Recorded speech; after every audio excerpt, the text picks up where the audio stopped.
E um segundo suspeito de envolvimento na morte do jornalista João Miranda do Carmo, em Santo Antônio do Descoberto, foi preso. João foi morto na frente de casa no fim do mês passado.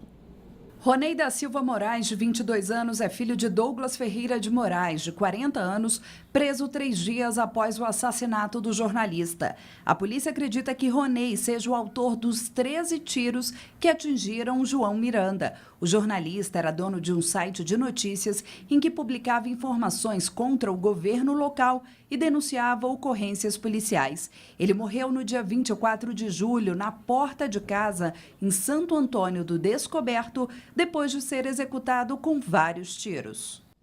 E revoltados com a violência sofrida por uma criança de 6 anos, moradores de uma invasão em Samambaia Norte colocaram fogo no barraco do homem suspeito de ter agredido a menina.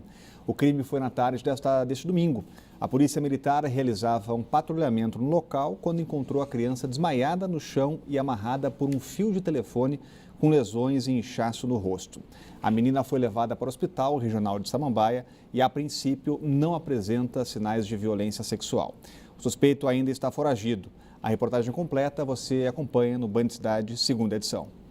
E a gente volta a falar do processo de impeachment. Depois que a presidente afastada sair do Senado, deve começar o encaminhamento da votação final. Sobre esse assunto a gente fala com a Renata Dourado. Já tem previsão de votação, Renata? Rodrigo, ainda não. No primeiro momento, como a gente falava aqui, a previsão é que essa votação ocorresse na terça-feira pela manhã. Mas, como a gente disse, tudo vai decorrer, né, vai depender do andar da carruagem de hoje, porque há todo esse processo, enfim, de perguntas à presidente afastada. Depois dessa etapa, o que vai acontecer? Os 81 senadores terão cada um até 10 minutos para se expressar a respeito do processo de impeachment. E é bem possível que todos eles utilizem também esse tempo máximo aí, porque, como a gente está dizendo, é um momento histórico muito importante do nosso país, é um momento onde os senadores terão, de fato, para se expressar, para falar aí o que pensam, então pode ser que todos eles usem todo esse tempo. E se isso de fato acontecer, aí existe a possibilidade dessa votação que estava prevista para terça-feira, amanhã pela manhã, não ocorra ou não ocorra pela manhã, enfim, tudo realmente, o termômetro vai ser o dia de hoje. Então, essa etapa de perguntas continua acontecendo, nós vamos com imagens ao vivo lá do plenário do Senado. Então, neste momento, quem está falando aí é o senador Lazier Martins, ele que é do PDT do Rio Grande do Sul. Vamos escutar o que o senador fala. Não aconteceu, porque não aconteceram pedaladas anteriores.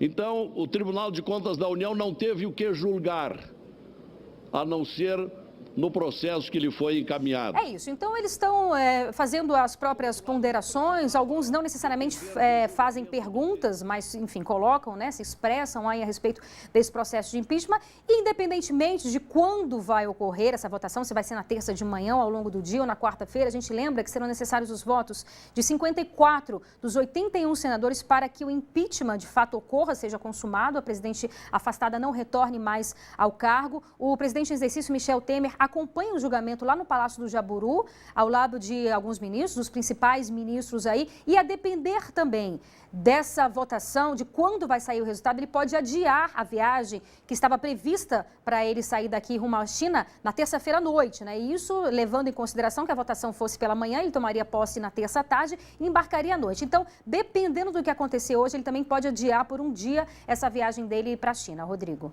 Obrigado, Renata. Continua acompanhando todos os detalhes do processo de impeachment. Cláudio Humberto, esse discurso da presidente pode mudar alguma coisa ou o resultado já está definido? Dificilmente vai mudar alguma coisa, até porque ela não fez um discurso para isso. Ela fez um discurso para ofender os senadores, insultar o Senado, dizer que é vítima de golpe, aquelas lorotas que sempre Dilma e seus seguidores alegam para não ter que tratar do que de fato importa, que são os crimes que lhes são atribuídos. Eu entrevistei o presidente Michel Temer na sexta-feira passada. Ele parecia muito tranquilo com relação à continuação dele no cargo. Mas o tempo todo ele evita falar sobre a presidente Ré. Ele sempre se refere ao fato de que, como vice-presidente, cumpre o papel constitucional que lhe diz respeito, que é de assumir no lugar dela. Ele assumiu depois que o Poder Legislativo decidiu afastar a presidente exatamente para responder pelos crimes sobre os quais falamos agora há pouco.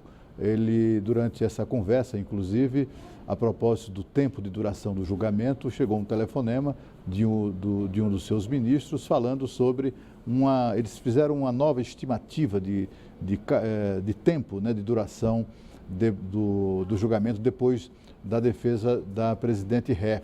E há uma possibilidade, ainda que não muito forte, mas há uma possibilidade de a votação ser realizada ainda de hoje à noite para a madrugada de amanhã. Então vamos aguardar. Se isso não acontecer, haverá ali um adiamento de 24 horas no máximo. E a seguir, um resumo dos 3 dias do primeiro Brasília Dog Weekend, o evento que reuniu 36 mil pessoas e 2 mil cães em um só lugar. O Band Cidade volta já.